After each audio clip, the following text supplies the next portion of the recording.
Hi, it's AlaskaGranny. Today I'm going to share the book Arthur Babysits by Marc Brown. Arthur's sister D.W. had a problem. The Tibble twins were visiting again and they're driving me crazy, she said. They're everywhere I go. Oh, they can't be that bad, said Arthur. How would you know, said D.W. Later that afternoon, Arthur and D.W. took Katie for a walk. Look, shouted the Tibble twins, there's D.W. Oh no, said D.W. Quick, let's hide.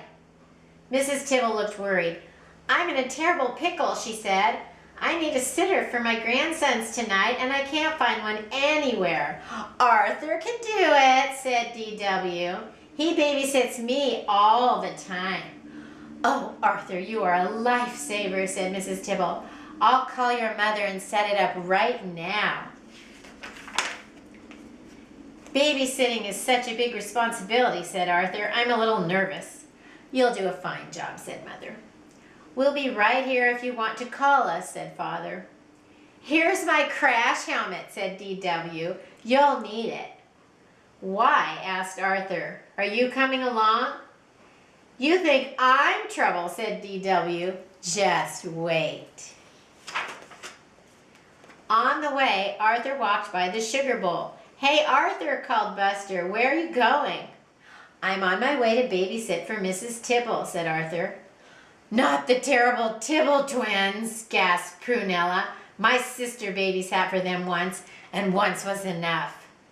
You can always back out, said Buster, while you're still alive.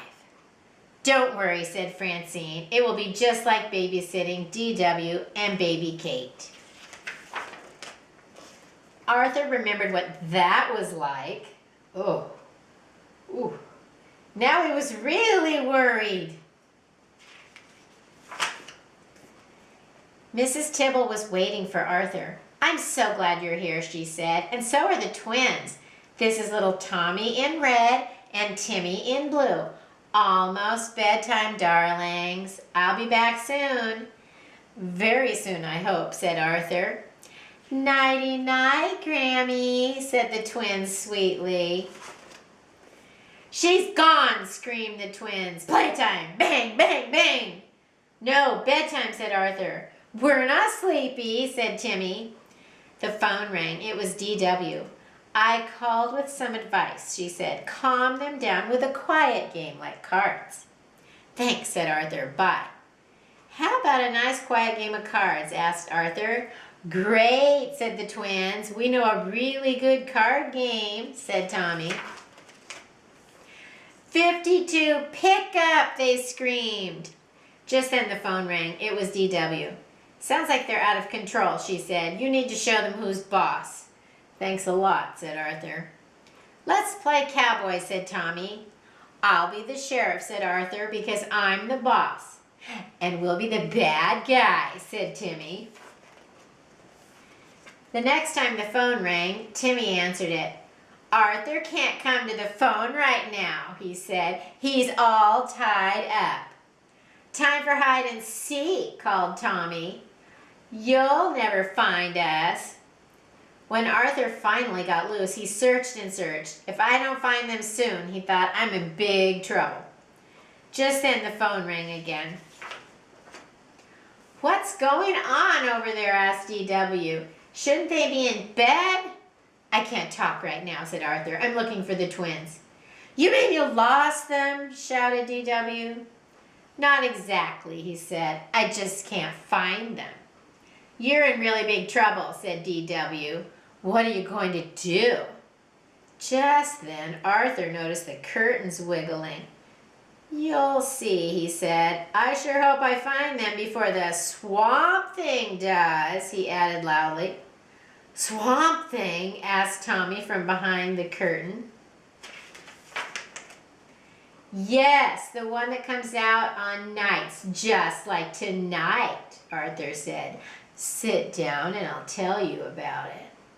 Arthur used his spookiest voice. Once, in a dark, spooky swamp, there lived a horrible, big, slimy, stinky, green swamp thing, he began. You mean like a monster? Tommy asked meekly. Exactly, said Arthur, with long, sharp teeth. And the swamp thing realized it was very, very, very hungry, said Arthur. It left the swamp in search of dinner. What did it like to eat? Timmy asked in a shaky voice. Boys, said Arthur, especially twin boys. The twins moved closer to Arthur. The swamp thing began to moan from hunger, continued Arthur, until it came to a big old house, just like this one. I hear footsteps, cried Timmy. It's only your imagination, said Arthur. Want to sit on my lap? Well, just for a minute, said Timmy. Slowly, whispered Arthur. With its big, green, slimy hand, the swamp thing opened the front door. I smell dinner, it said. It licked its lips. Help! Screamed the twins. It's coming in our front door, yelled Timmy.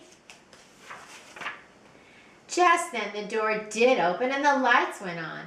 I'm home, said Mrs. Tibble. And look at my little angels. Arthur, you must be a wonderful babysitter. He's not scared of anything, said Timmy. And he tells great stories too, said Tommy. We want him to babysit again. The twins hugged Arthur goodnight. Then Mrs. Tibble paid Arthur and thanked him for doing such a fine job.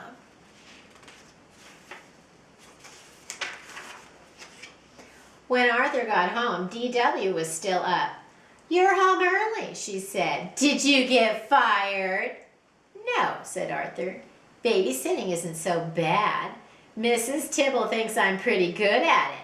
Now she wants me to babysit the twins every afternoon, right here at our house.